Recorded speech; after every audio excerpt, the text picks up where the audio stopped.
Hello ជំរាបសួរមិត្តអ្នករៀនទាំងអស់គ្នាថ្ងៃនេះខ្ញុំមកចែកតម្លៃអ្នកទាំងអស់គ្នាអំពីភាសាចិនជាពេលវេលាពាក្យថា时间时间时间ពេលវេលា喵喵喵វិនាទី分នាទី小时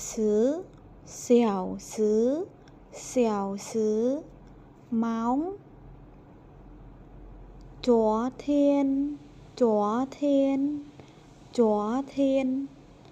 ថ្ងៃម្សិលមិញ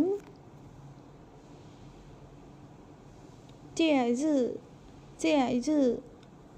日ថ្ងៃសម្រាប់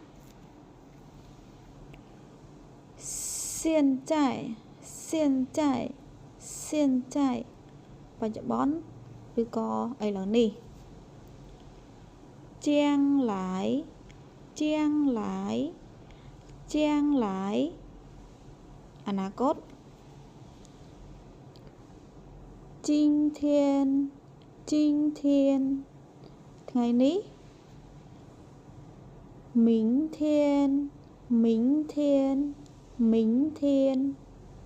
ថ្ងៃស្អែក后天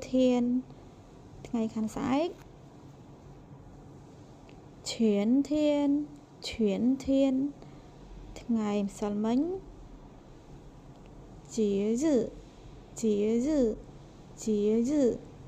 ថ្ងៃបុណ្យ以前ពីមុនឬក៏អតីតកាល从前កាលពីដើមចាអរគុណជម្រាបលាជួបគ្នានៅវីដេអូក្រោយ